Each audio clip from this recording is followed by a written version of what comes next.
नमस्कार दोस्तों, मैं अभिषेक आपका स्वागत करता हूं एक ई लर्निंग के प्लेटफॉर्म पे। जैसा कि आप जानते हैं सीटेट की तैयारी आपकी बहुत अच्छी चल रही होगी। और सीटेट में मैं ईवीएस सेगमेंट को पढ़ा रहा हूं। आगे जाके मैं मैथ्स को भी टेक ओवर करूंगा। कुछ दिन में क्वेश्चन एमसीक्यूज फॉर्म में मिलने लग जाएंगे और एमसीक्यूज फॉर्म के टेस्ट होंगे, ठीक है ना। जो प्रीवियस ईयर है, लगभग 17 पेपर हो चुके हैं और 17 पेपर के सब हम क्या करेंगे, वीडियो सॉल्यूशंस बनाएंगे, लेकिन वो 5 जून से शुरुआत हो जाएगी। तो अभी मैं फिलहाल क्या करता हूँ कि थ्योरी तब तक कंप्लीट करवा देता हूँ आपका, ठीक है। Third third class, fourth class की ईवीएस होगी, फिफ्थ क्लास की आज से शुरुआत हो रही है, ठीक है। तो बिना देरी किए हुए स्टार्ट करते हैं। सबसे पहला पॉइंट है कि भाई हमने सीटेट का टारगेट क्या है। सीटेट जुलाई 2024 वाले का, ठीक है। 2024 वाले का टारगेट कर रहे हैं। और पेपर 1 है ना, ईवीएस की फिफ्थ क्लास आसपास में। सबसे पहले इसमें टॉपिक है क्या, कैसे पहचाना चींटी ने दोस्त को। यहाँ पे कोई चीज़ कैसे पहचानते हैं, चींटियाँ वगैरह अपने दोस्त को कैसे पहचानती है, या जानवर अपने दोस्त को कैसे पहचानते हैं, इस बात को कैसे पता करेंगे। तो सबसे पहले, जैसे इंसान हर एक चीज़ को भाप लेता है किसके थ्रू, अपने सेंसेस के थ्रू, अपने ज्ञानेंद्रियों के थ्रू। तो उसी थ्रू से क्या जानवर के अंदर भी सेंसेस होते हैं, ज्ञानेंद्रियां होती हैं, उसके माध्यम से क्या कर लेते हैं, वो जानकारी अपना इकट्ठा कर लेते हैं। तो यहीं पे शुरुआत करते हैं। जानवरों में भी अलग अलग प्रकार की ज्ञानेंद्रियां मतलब सेंसेस होते हैं, सेंसेस होते हैं। जैसे इंसान में सेंसेस कौन कौन से होते हैं भाई, 5 सेंसेस ऑर्गन्स होते हैं, 5 ज्ञानेंद्रियां होती हैं। क्या होती हैं, 5 ज्ञानेंद्रियां होती हैं। जैसे देखना, देखने, इसमें क्या क्या होती हैं, देखने, सुनने, चखने, सूंघने और महसूस करने की शक्ति होती है। क्या होती है, कैसी शक्ति होती है सेंसेस में, देखने, सुनने, वॉचिंग, वॉचिंग और टेस्ट, टेस्ट, टेस्ट करना, सूंघना, स्मेल, टच और फील, महसूस करने की शक्ति होती है, ठीक है। इस बात को ध्यान रखिएगा। तो क्या जानवरों में भी क्या होती हैं, इंद्रियां होती हैं, ज्ञानेंद्रियां होती हैं, इस बात को ध्यान रखिएगा, ठीक है। कुछ जानवर मीलों, मीलों मतलब किलोमीटर से, यहाँ पे किलोमीटर भी आ सकता है, मीलों के साथ साथ किलोमीटर, कई किलोमीटर या मीलों की दूर से अपने शिकार को क्या है, देख सकते हैं। क्या कर सकते हैं, देख सकते हैं। तो ये ऐसे हैं। आगे जाएंगे कौन से जानवर हैं, कुछ जो ये यहाँ पे कुछ रखा गया ना, कुछ जानवर जो मीलों से अपने शिकार को ढूंढ लेते हैं या देख लेते हैं, जान लेते हैं, वो आगे और ज्यादा डेप्थ में पढ़ेंगे। और हिंट के लिए मैंने ये बता रखे हैं, पिक्चर्स लगा रखी है हिंट के लिए कौन से जानवर हैं। और ज्यादा डेप्थ में बात होगी, अभी थोड़ा सा ऊपर ऊपर ही चल रहा है, ठीक है। और फिर उसके बाद यहाँ पे आ जाते हैं, कोई हल्की से हल्की आहट भी सुन लेते हैं। हल्की से हल्की आहट कौन सुन लेते हैं, ये शेर के बारे में है, कुछ जानवरों के बारे में, लेकिन शेर, चीता और बाघ, बाघ के बारे में और शेर के बारे में और तेंदुआ के बारे में भी है। तो आगे पढ़ेंगे जाके, लेकिन ये कुछ यहाँ पे इसलिए दे रखा है क्योंकि छोटी क्लास के बच्चों के लिए ये क्यूरियस कर रहे हैं बच्चों को। तो यहाँ से एनसीईआरटी से हमने क्या निकाला है, निचोड़ निकाला है। तो इस वजह से यहाँ पे कुछ ऐसी चीजें हैं डायरेक्ट मैं बता नहीं सकता। एक एक टॉपिक है, एक एक टॉपिक में डिवाइडेड है, तो उसके बारे में जब शेर के बारे में बताएंगे तो पूरी डेप्थ जानकारी बताएंगे, ठीक है। आगे आते हैं। कोई जानवर अपने साथी को सूंघ कर ढूंढ लेता है, सूंघ कर ढूंढ लेता है। अब रेशम के कीड़े के बारे में बताएंगे, रेशम के कीड़े के बारे में बताएंगे, चींटियों के बारे में बताएंगे। ये सब सूंघ के ही जाते हैं। चींटियां हमेशा लाइन में क्यों जाती हैं, क्योंकि भाई एक चींटी कुछ ना कुछ पदार्थ है ऐसे स्मेल उस धरती पे गिरा देती हैं, उसी लाइन में ही जाती हैं, क्योंकि उसको फॉलो करते हैं, उस सुगंध को फॉलो करते हैं उनकी। वैसे सुगंध नहीं कहते हैं, यहाँ पे एनसीईआरटी में गंध बोला गया है वो, ठीक है।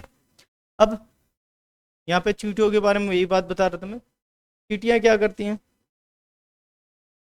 चींटियां चलते समय जमीन पर कुछ ऐसे गंध छोड़ती हैं। कैसे, ऐसे गंध छोड़ती हैं जिससे वो क्या कर देते हैं, सारी चींटियां फॉलो करती हैं एक चींटी को, जिससे सूंघकर पीछे आने वाली चींटियों को रास्ता मिल जाता है।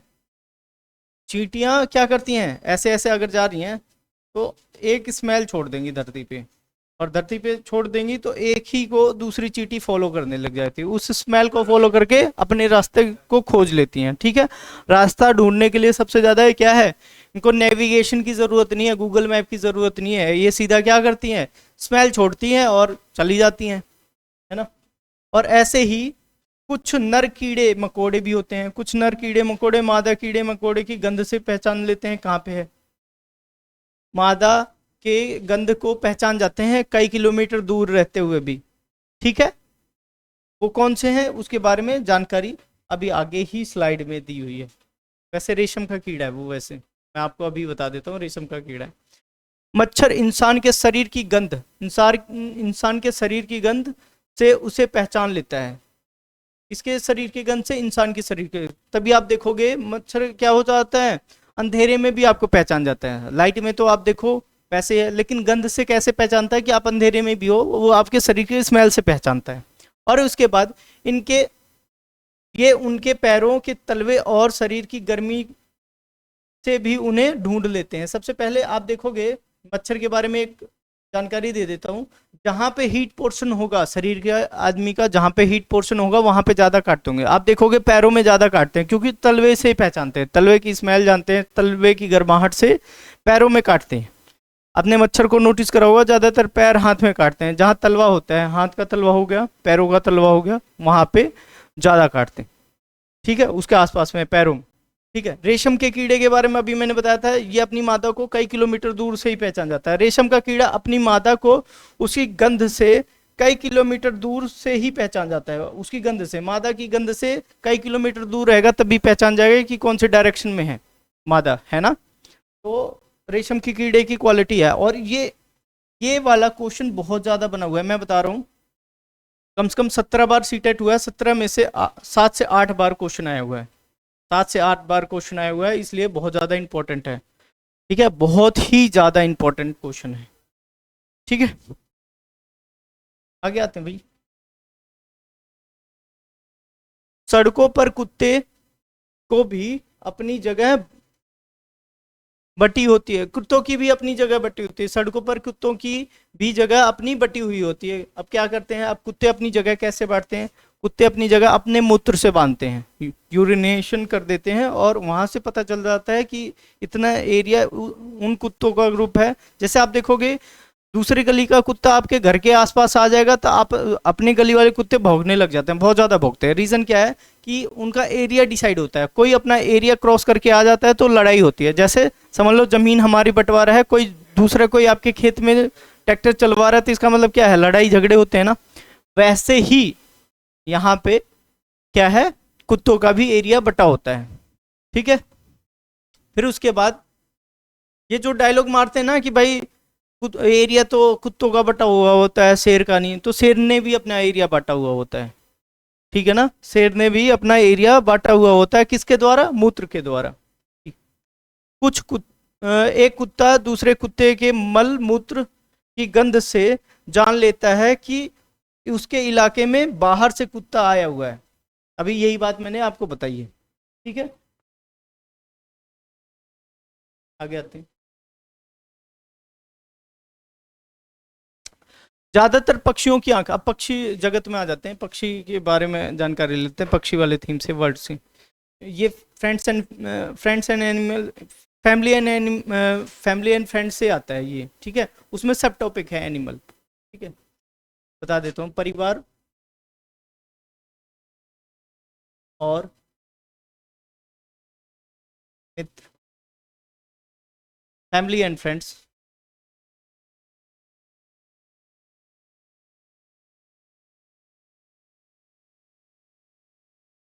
उसी में सब थीम है, सब थीम है। एनिमल क्या है, एनिमल, एनिमल्स जानवर, जीव जंतु, जीव जंतु उस टॉपिक में से आया है, ये सब टॉपिक है, सब थीम है। ठीक है, तो इसमें क्या है, ज्यादातर पक्षियों की आंखें उनके सिर के दोनों तरफ होती हैं। सिर के दोनों तरफ होने का मतलब क्या है, एक यहाँ पे आंख होगी, एक दूसरे के दूसरे ऐसे होती है, बीच में डिवाइडर सा होता है, एक आंख इधर एक आंख इधर होती है। तो एक ही समय पर दो अलग अलग चीजों पर नजर जाती है, वो ध्यान केंद्रित कर सकती है, एक ही समय पे दो अलग वस्तुओं पे ध्यान केंद्रित कर सकते हैं। आप सोचते हो कि भाई जाओ पक्षी पकड़ लो, बहुत जने अपने बचपने में कोशिश करे होंगे कि भाई पक्षियों को पकड़ लिया जाए, लेकिन क्या होता है कि जब आप वहां पे जाते हो ना तो वो भाग जाती हैं, क्योंकि उनका केंद्र कहाँ है, एक तो अपने खाने की तरफ ध्यान रखती है, एक अपनी सेफ्टी के लिए ध्यान रखती हैं। आप जैसे उनके पास पहुंचते हो वो भाग जाती हैं। क्यों भाग जाती हैं? क्योंकि उनके आंखें दो तरफ है, सिर के दोनों तरफ है, और देख लेती हैं कि एक शिकार के लिए और एक एक समय पे दो जगह अपने आंखों को सेंट्रलाइज कर सकती हैं। ये बात समझ में आई? किसके लिए थी? ये पक्षियों के लिए थी। ठीक है, जब ये बिल्कुल सामने देख जब ये बिल्कुल सामने देखती हैं तब इनकी आंखें एक ही चीज पर होती है। जब एकदम बिल्कुल फोकस होके एक सामने देखेंगी तब तो एक ही तरफ फोकस करेंगी, दोनों आंखों को सेंट्रलाइज कर लेंगी। लेकिन अगर अलग अलग भी कर सकती हैं, सामने की चीजों को एक ही फोकस पे करते हैं, बाकी और सारी चीजें क्या हो जाती हैं, अलग अलग कर सकती हैं। बात समझ में आ रही है? आगे आते हैं। देखो पक्षियों पक्षियों की ये वैरायटी है, एक एक टॉपिक पे बहुत अच्छे से डिटेल चर्चा होगी। आप ये मत सोचना कि बस पिक्चर लग गई है, एक दो तीन चार पाँच छः, ये कई सारी जितने हैं, ये छः छः 12 18 18 हैं, तो कम से कम 18 पक्षियों के बारे में चर्चा तो जरूर होगी इस टॉपिक में। यहाँ पे देखते भाई, कई पक्षी अपनी गर्दन बहुत ज़्यादा हिलाती हैं। कैसे होती हैं वो बहुत ज़्यादा हिलाने वाली? तो उसके बारे में भी आगे चर्चा करते हैं। बहुत ज़्यादा हिलाती हैं, ऐसा इसलिए होता है क्योंकि ज़्यादातर पक्षी आंखों की पुतलियां घुमा नहीं पाते हैं। क्या होती है? सबसे पहले यहाँ पे पक्षी क्या करती हैं, अपनी आंखों की पुतली, उनकी पुतली क्या होती है, घूमती नहीं है।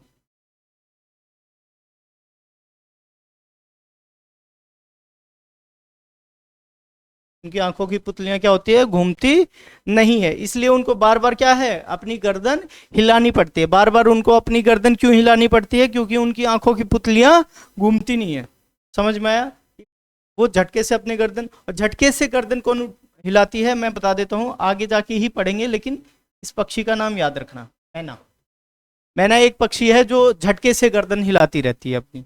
वैसे सारी पक्षियां अपनी गर्दन हिलाती हैं क्योंकि उनकी आंखों की पुतलियां घूमती नहीं है। जैसे इंसान की आंखों की पुतलियां देखो, ऐसे घूम गई, ऐसे घूम गई, ऐसे घूम गई, लेकिन उनकी नहीं घूमती, इस वजह से उनको गर्दन घुमाना पड़ता है। हमारी पुतलियां अगर फिक्स होती तो हमें भी गर्दन घुमाना पड़ता कोई चीज देखने के लिए, है ना? कोई चीज देखने के लिए हमें भी गर्दन घुमानी पड़ती। लेकिन सबसे ज्यादा झटके से गर्दन घुमाने वाला कौन है? मैना पक्षी है। क्या है? मैना।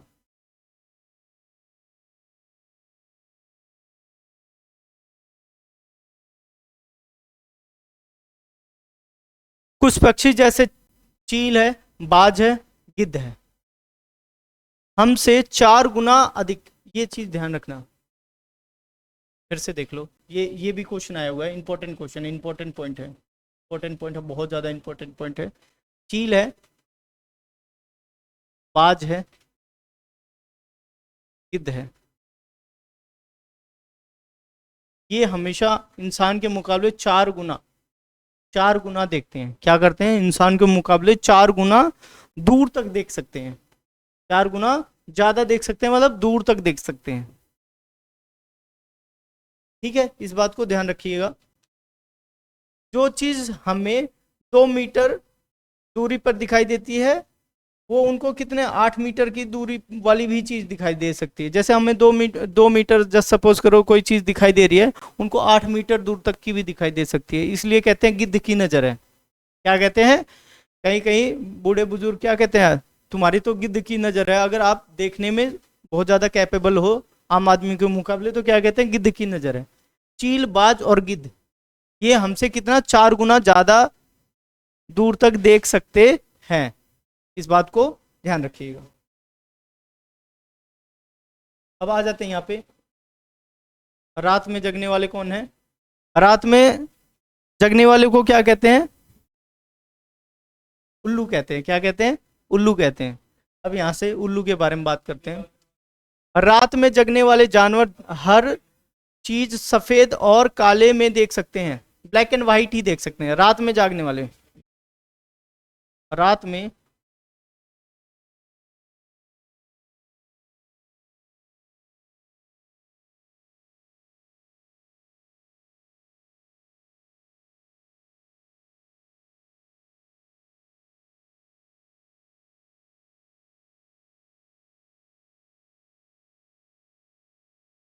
रात में जागने वाले जानवर कौन से? ज्यादातर उल्लू की बात हो रही है। उल्लू क्या देख सकता है? ओनली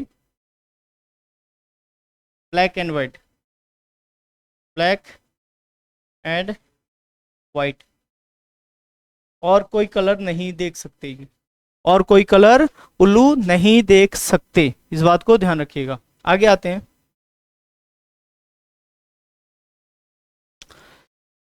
दिन में जागने वाले वो रंग बिरंगे देख सकते हैं। दिन में जागने वाले क्या देख सकते हैं? रंग बिरंगे देख सकते हैं। दिन वाले क्या है? रंग बिरंगा भी देख सकते हैं, रंग बिरंगा कलर मतलब रंग को देख सकते हैं, इस बात को ध्यान रखिएगा। सांप, सांप के बाहरी कान नहीं होते हैं। सांप के क्या है? कान नहीं होते हैं, और क्या करते हैं? धरती के कंपन से वो जानकारी इकट्ठा करते हैं। कोई आ रहा है उनके पास में, धरती के कंपन पे, जमीन पे जो कंपन होता है ना, उनसे ही महसूस करते हैं।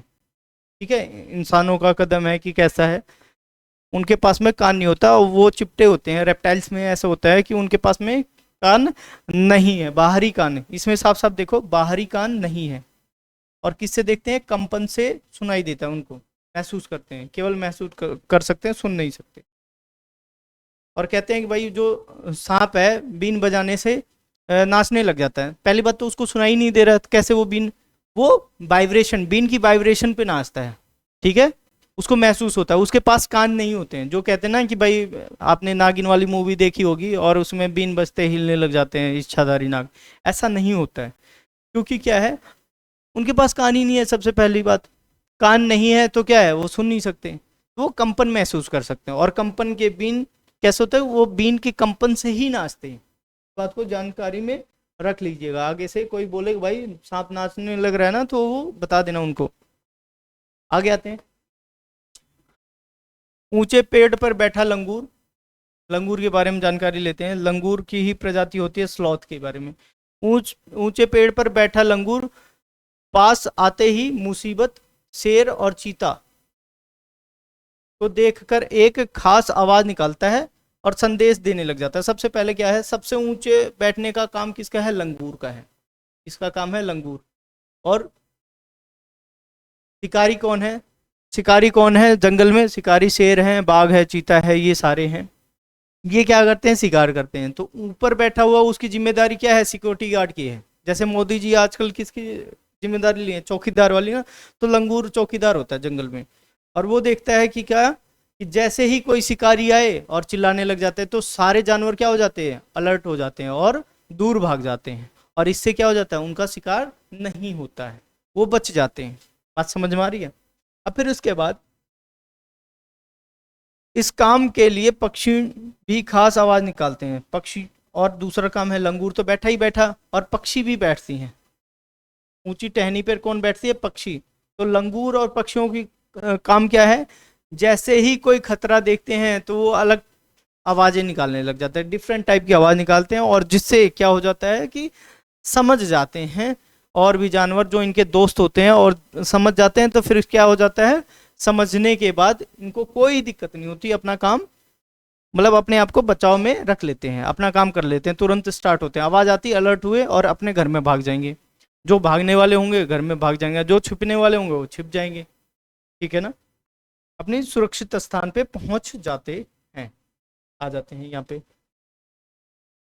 ठीक है, कुछ पक्षी अलग अलग खतरों के लिए अलग अलग आवाजें निकालती हैं। जैसे उड़कर आने वाले दुश्मन के लिए अलग आवाज निकालेंगे। ठीक है, दुश्मन भी तो बहुत सारे हैं, कुछ उड़ के आने वाले हैं, कुछ बैठ के आने वाले हैं, कुछ घसीट के आने वाले हैं, मतलब धरती से। एक तो उड़कर आसमान में, आसमान से आते हैं, और एक धरती से, जमीनों पे। ठीक है, तो पक्षियां अलग अलग आवाजें निकालती हैं। कुछ आवाजें क्या होती हैं? उड़कर आने वाले दुश्मन के लिए होता है एक अलग तरह की आवाज, और जमीन पर चलने वाले के लिए अलग आवाज, दूसरी आवाज निकालती हैं। तो दो टाइप के, आसमान से जो दुश्मन आते हैं, खतरा आता है, और जो जमीन से खतरा आता है उनके लिए अलग आवाज। अब आवाज को आइडेंटिफाई आज तक नहीं किया गया, लेकिन जानवर आपस में समझ जाते हैं। भाई ऊपर से आया है तो ऊपर से नीचे भाग जाओ, क्योंकि ऊपर वाला है दुश्मन, है ना, आसमान से आया हुआ है। लेकिन जब नीचे से कोई दुश्मन आया तो ऊपर चढ़ जाना, ऊपर चढ़ जाते हैं, बात समझ में आ रही है, तो ऊपर चढ़ जाते हैं तो वहां पे भी बच जाते हैं। अब आगे आते हैं इस वाले में।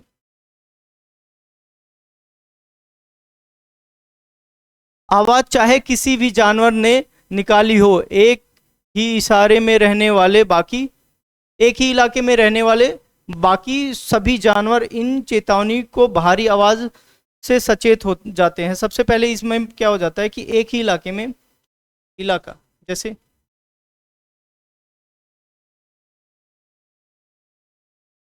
अब मैं बता देता हूँ, इलाका से क्या हो जाता है कि इनकी आवाज़ों में भी डिफ्रेंशिएट है। जैसे आपको मैं बता सकता हूँ कि आप जैसे हरियाणा से रहते हो तो हरियाणा दिल्ली कॉमन लैंग्वेज सी है, लेकिन शायद आप तमिलनाडु में हरियाणवी बोलो तो आप समझ में नहीं पाएंगे, या तमिलनाडु वाले यहाँ पे बोलेंगे खतरे की बात है तो समझ में नहीं आएंगे। तो यहाँ से इलाका हो गया।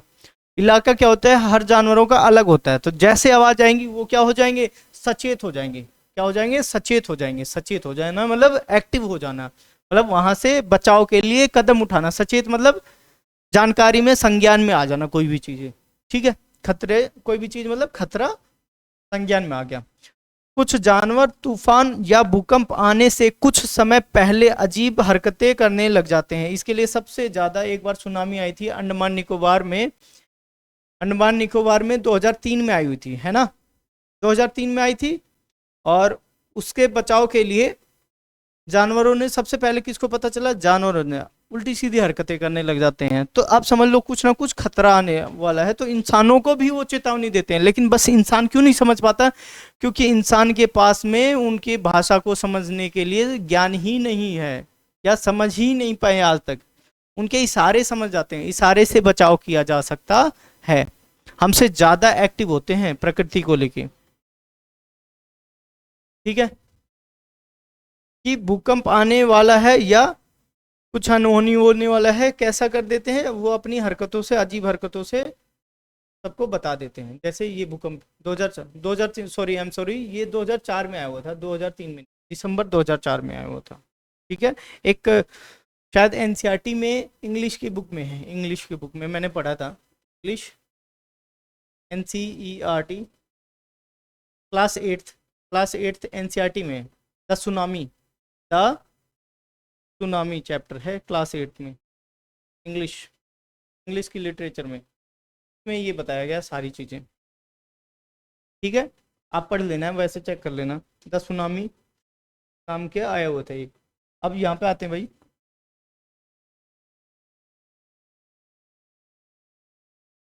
सन 2004 दिसंबर में आई सुनामी से कुछ समय पहले जानवर के अजीब व्यवहार हो गया था उनका, और इनके द्वारा दी गई चेतावनी भरी आवाजों को अंडमान की खास आदिवासी जाति समझ गए थे। कुछ कौन से खास आदिवासियों ने समझ लिया था और उन्होंने वह इलाका खाली कर दिया था। किसने, इनकी बातें कौन समझेगा, जो जानवरों के करीब रहेगा, जो किसी भी के करीब रहेगा। जैसे बोलते हैं भाई इंग्लिश सिखा दो, इंग्लिश सिखा दो, इंग्लिश सिखा दो, भाई इंग्लिश के करीब तो जाओ, वो अपने आप सीख जाओगे। तो ऐसे क्या है, जानवरों की लैंग्वेज कौन सीखा, आदिवासियों ने, क्योंकि आदिवासी किसके करीब है, उसके करीब है ना।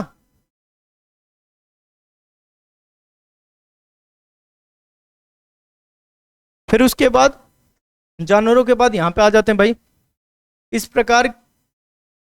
प्रकार इस जाति के लोग सुनामी के कहर से अपनी जान बचा सके या बचा पाए। अब आ जाते हैं यहाँ पे डॉल्फिन के बारे में। डॉल्फिन भी अलग अलग तरह की आवाजें निकालती है और एक दूसरे से बात करती हैं। डॉल्फिन को सबसे समझदार मैमल्स माना गया, सबसे समझदार होती है डॉल्फिन, बात को ध्यान रखना, आगे भी इसकी शायद डिटेल में लिखा होगा, ठीक है। अलग अलग आवाजें निकालती हैं और एक दूसरे से क्या करती हैं, बात करती हैं। वैज्ञानिकों का मानना है कि, ये कौन से मानना है कि कई जानवरों की अपनी खुद कई जानवरों की अपनी खुद एक ही पूरी भाषा होती है। क्या होती है, एक पूरी भाषा होती है। और सबसे ज्यादा समझदार जलीय जीव में से कौन माना गया है, सबसे ज्यादा जलीय जीव छोड़ो, सबसे ज्यादा जीवों में समझदार कौन माना गया है? डॉल्फिन माने गए आज तक। ठीक है, यहाँ पे आ जाते हैं।